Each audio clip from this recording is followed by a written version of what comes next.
Hi, good morning. My name is Ed Condon. I'm with the Region 9 Head Start Association, and I'm very excited to have with me this morning Judy Harris Helm, who is our upcoming keynote for Region 9's Early Childhood STEM Institute.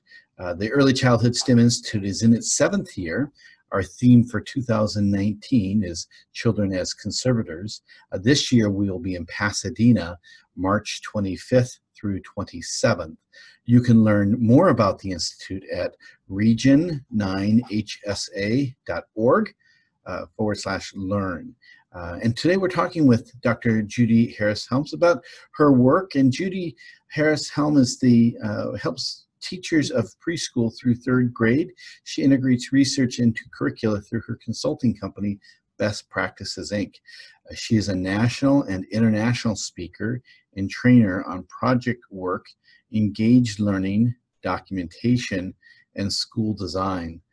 Dr. Helm served as an educational planner for 3 early childhood centers and 2 birth to 8 community schools.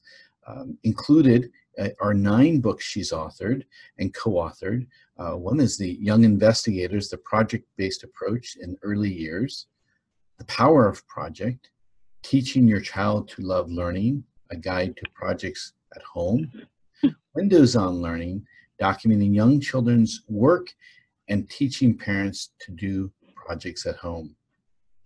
We're excited to have Dr. Helm with us today and to learn a little bit more about her professional background and some of her perspectives. So welcome, Dr. Helm. How are you this morning?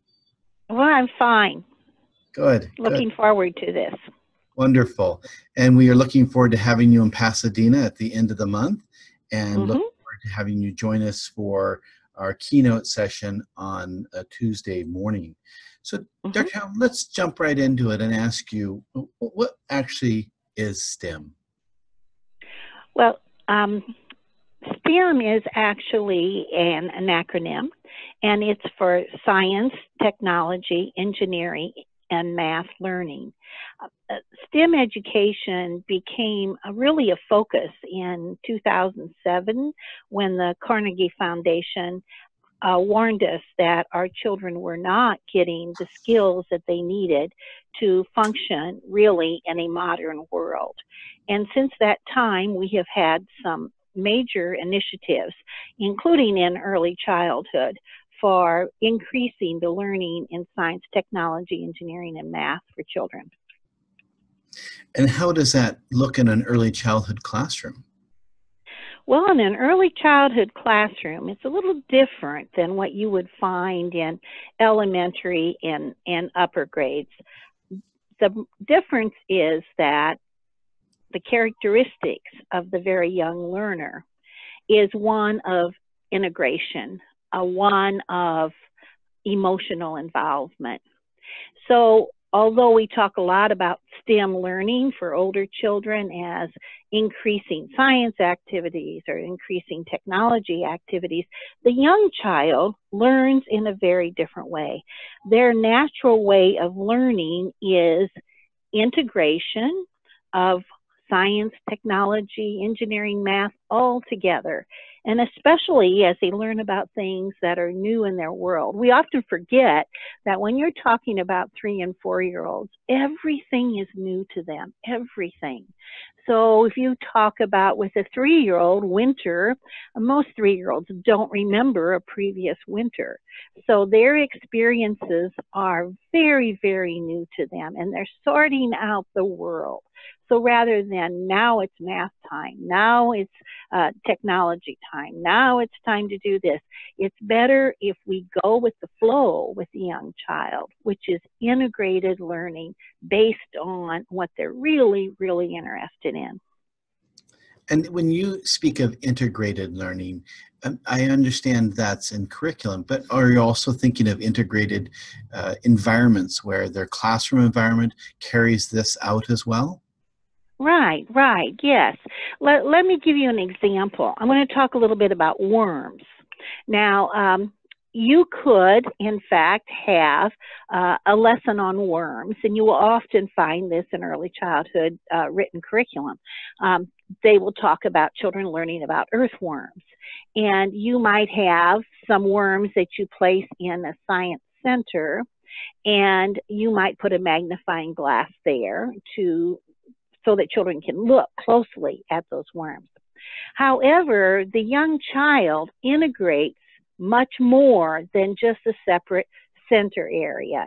And if we divide it up and think about children as this is their science area, this is their science time, we miss the opportunities of how the child naturally learns. So let me give a contrast to this.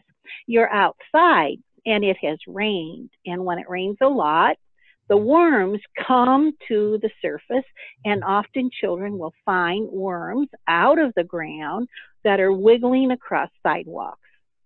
And they may become intensely interested in what is that? What is that worm? Where did that worm come from? Why does it come out on the sidewalks? Can we help the worms? All of these things are actually questions, which is literacy and language. It's also, science inquiry. Let's see if we can find answers to those questions. So what you will find is not just a, quote, science area in your classroom, but you may find, if children get very involved in studying worms, you're going to find a list of questions that children have about worms. You're going to find drawings that children do in the art area of the worms that they're observing. You're going to, of course, find worms in your science area and magnifying glasses, but you're going to see these other things that's going to permeate that classroom, not just in one area. Interesting. Thank you for sharing that example. Why do you advocate projects as a way to foster STEM learning? Well, projects, I've worked with a lot of programs all across the world in project work, and there is one thing that you can say about project work, all age levels, from toddler all the way up into college. And that is the enthusiasm that comes to academic learning when children are investigating something of interest. It reaches children of all ages, all abilities, all challenges, all languages, as they become involved in studying a topic that they're really, really interested in. So children will become as excited about those worms as you would expect a child to become excited about an ice cream cone. It is intellectually interesting to them. And that intellect creates an emotional involvement in learning, and that emotional involvement actually cements what they learn in the brain, in the repertoire. So it builds that ability to think in those ways, but also to remember what they're learning. Interesting. And when I think of what we expect in adults and work environment skills and the ability to navigate teamwork and navigate social settings to problem solve, whether that be for something intense in the mechanical or the scientific areas, or something more social development where they're trying to solve issues related to social systems or advanced learnings. It comes down to that same thing, that enthusiasm, doesn't it? In adult learning as well. It does. And I think we are now just beginning to understand, with some of the more recent brain research, we're just now beginning to understand how important that is. Right. And we have to understand also that we are building children's intellect at the early childhood level. And if we don't do this in pre-K and kindergarten and primary grades, if we don't build this ability to think in this way, children have a very hard time learning how to do that later. And that's also with the things you were just naming about working with others and being able to collaborate. Those things are also rooted in those early childhood experiences. So people often think, well, this person works well with others, and that is a characteristic, a personality characteristics that may be set at birth. But in reality, those are skills. Mm-hmm. And it's the same thing with thinking creative. To be creative, a child has to have opportunities to create, to do things in different ways. And when they do that, they actually change the brain to be able to do that in the future. So they develop those sections of the brain through actually thinking in that way. And that builds those skills all the way up into what you're talking about wanting and needing in the workforce, in adults, to be able to do that. So as a trainer, as a teacher, as an author, what are some of the challenges that you've observed by early educators implementing the project-based approach? And you might want to define that for us a little bit as well. Okay, good. I'll start with a definition. What we advocate for the very young child, pre-K, kindergarten, and I don't want to leave out toddlers, so those individuals who are working with early Head Start, this kind of thinking happens in toddlers, and we do project work with toddlers, and we do project work with parents at home. So they can follow that with their children. But when we're talking about that project, we're talking about at this age level, the project approach, which I think works a little better than what's called project-based learning or problem-based learning. And that kicks in well, I think, about third grade up, because it's more content-centered, content-driven. And by that time, children have the abilities and the skills to use reading and writing and math as to go much deeper into their project work. But those early years, we use the project approach. And the project approach was started really by Lillian Katz and Sylvia Chard in about 1980s, but it goes all the way back to John Dewey in the Chicago lab schools in the early part of the 1900s. So it goes back that far. And the definition of it is a deep investigation of a topic worth learning about. It's an investigation. And the characteristic of that investigation is it's based on, one, a topic that children are interested in and care about and part of their daily lives. Two, it is focused on the questions that the children have about that. So they are asking questions and they are learning how to find answers to those questions. That's a pretty good explanation, I think, of what project is at this age level.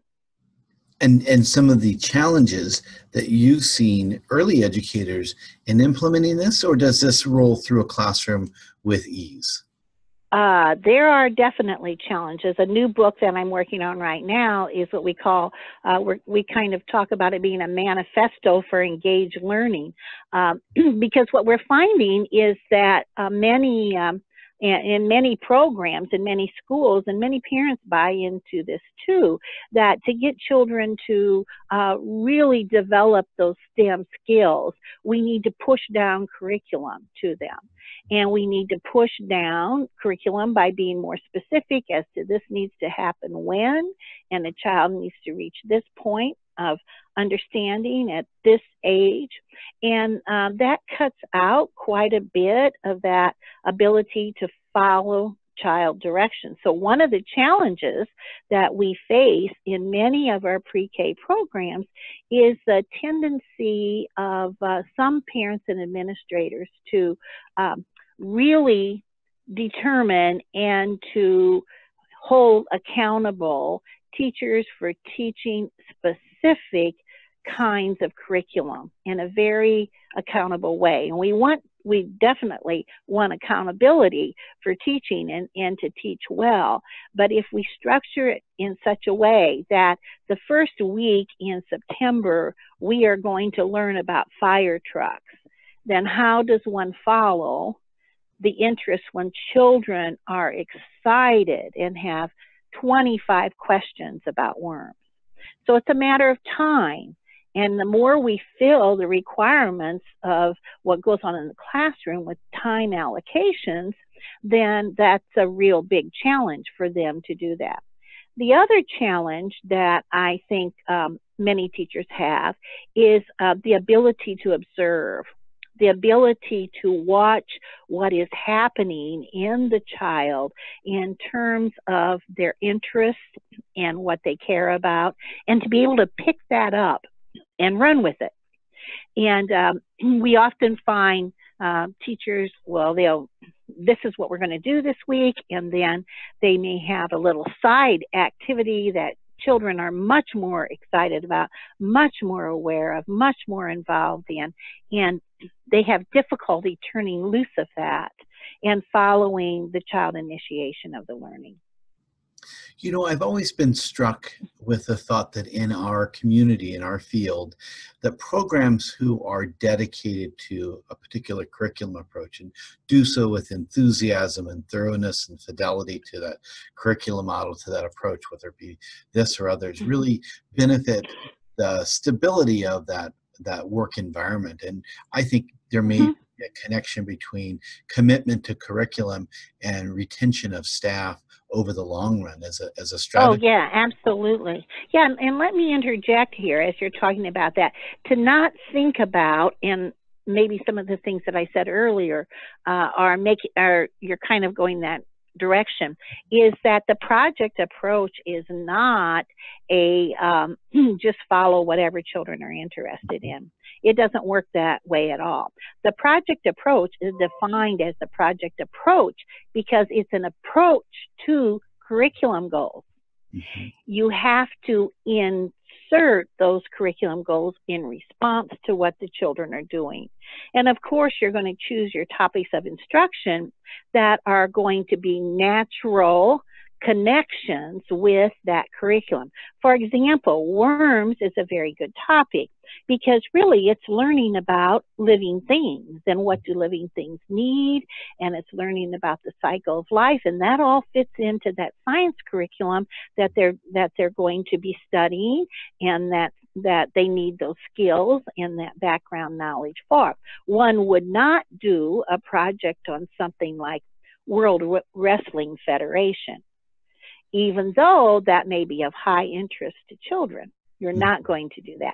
So the project approach actually has a lots of guidance, and it has a structure, and it has phases, and it has strategies, and we even have a teacher project planning journal.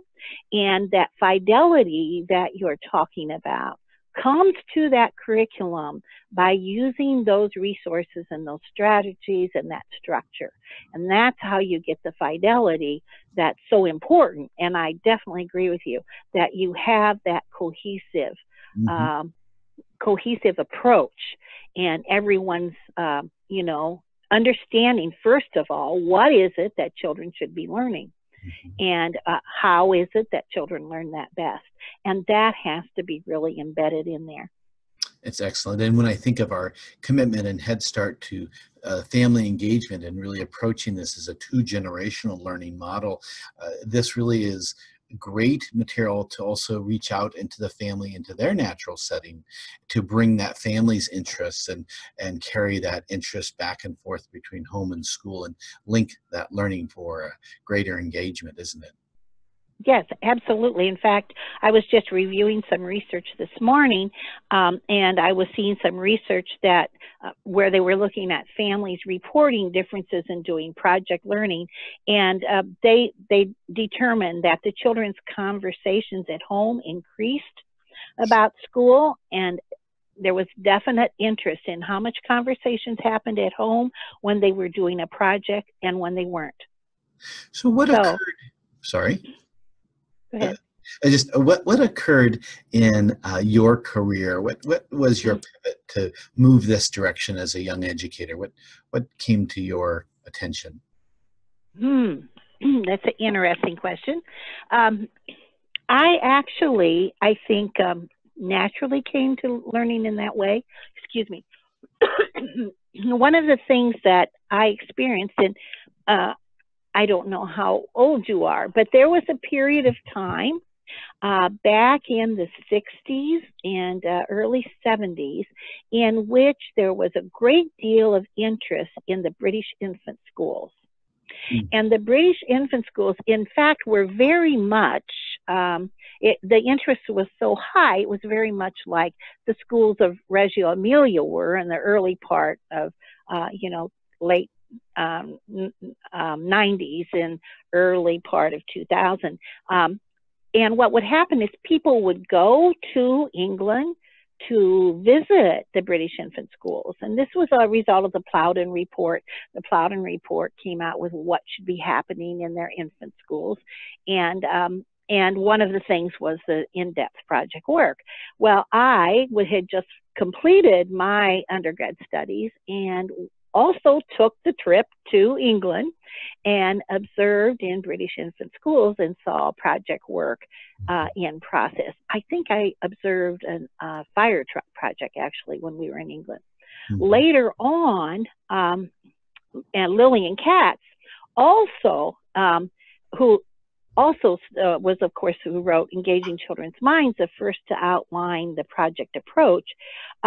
She actually was there the same summer that I was there, visiting in the schools. We never met each other. We didn't know anything really about that. But I was so influenced by what I saw there that when I went back and when I was teaching, I was always doing these projects. Mm-hmm. And then when I had the opportunity to start a new school and become the primary educational consultant, and then I actually went back and came in as the curriculum coordinator of that brand new school, I brought in Lillian Katz to work to train all the teachers in project approach. And from that point on, that just gave such a nice structure to how one approaches project and engaged learning. And it went on from that. Wonderful. And has been your life's work. It pretty much has, right? Everything's a project. And really, pretty much life, everything is a project, you know? It is. You redo your kitchen, you do anything, you decide where you're going to go on vacation, you research it, you ask your questions, you get all your information together, you make some decisions, and those are all learning experiences. And that's, I think, how we function as human beings. That's how our brain works. Well, and I love the research that rolls out regularly about neuroscience and how we now know that curiosity is a one way to live healthy. It's a one way to live long, and the whole effort of curiosity keeps us engaged and keeps us, thriving as a relationship-based person. So certainly. As you say, the life's work is where it takes us into new discoveries. What do you hope as you approach a keynote at a conference like ours? What do you hope to share with attendees, given the structure of that? What's your ambition or your aspiration?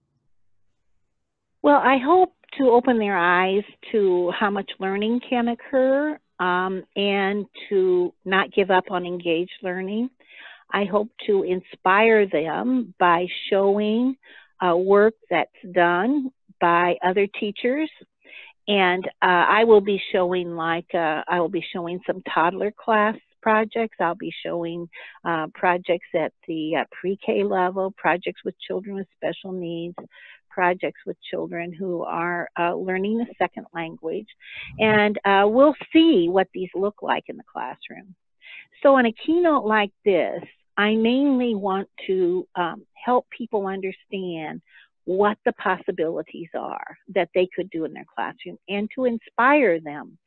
And one of the things that I find is that project work gives teachers back the joy of teaching that they hope to have happen when they first went into teaching. Mm. And it's so easy to get bogged down with so much paperwork and so many issues and politics and all those other things that are happening, that we often get away from and forget about the true joy of learning and the true joy of watching a child learn and of learning yourself, because every time you guide a project with children, you become a co-learner and you learn all about the worms, or you learn all about the turtles, or the rebars that are used in concrete construction, which just happened at our preschool. You know, why are those things in there? Well, there's a reason they put those big wires in there when they're building a road. So, you know, the teachers learn as much as the children about the topic, and that enthusiasm just comes back into them, the light in their eyes, the joy. They get up in the morning with the spring in your step, and I can't wait because we got an expert coming in this morning and we're going to learn this and this. And what I hope to do in the keynote is to open a window into that, and to let a teacher know that you can do these projects, you can do them. And it is an approach to curriculum. So you can use projects if you're doing high scope, or if you're doing creative curriculum, you can add, or Montessori, you can add projects to what you are already doing, and it can bring that spark into your life and into the life of your classroom. We don't need any more intellectual deserts for children or teachers. Well We need said. lovely, lovely, lively learning environments. Well said. And I should add, for our listeners, we are also offering at the Early Childhood STEM Institute on Monday a 6-hour session, a deep dive into young investigators' introduction to the project approach with Carol Boltz, who's one of your facilitators and trainers. So she's going to be with us on Monday the 25th for those who are ready to jump in and go deep and to learn more and do experiential exercises and so forth.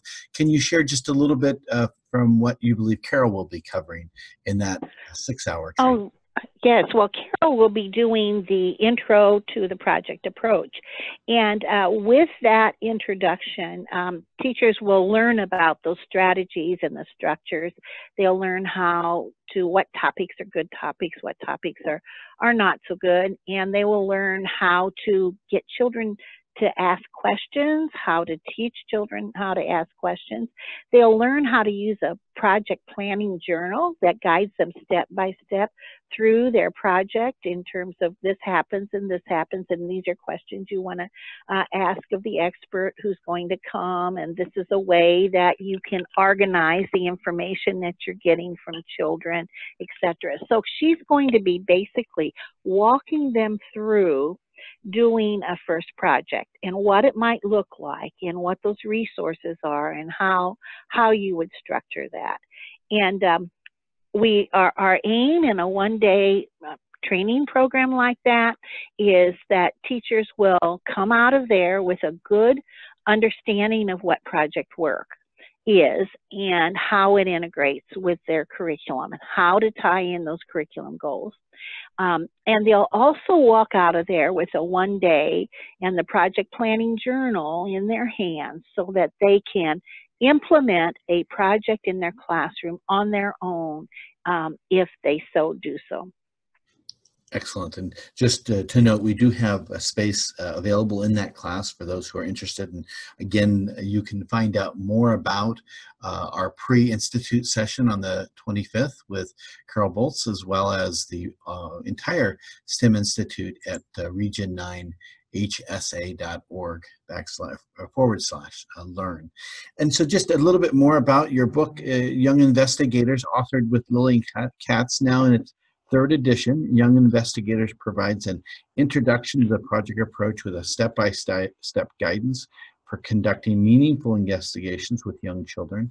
The authors have expanded their bestseller to include 2 new chapters, how projects can connect with children in nature and in project investigations as STEM experiences, and to provide more help to teachers of the youngest children, toddlers, and the older children through second grade. So you've really expanded your book to cover more broadly what we consider those birth to 8 years in early childhood, it appears. Yes, yes. Mm-hmm. Excellent. And True. your book is available, I find it on Amazon and as well as through resellers everywhere. Is there a particular place you encourage folks to purchase books from? Well, you can always purchase from the publisher, Teachers College Press.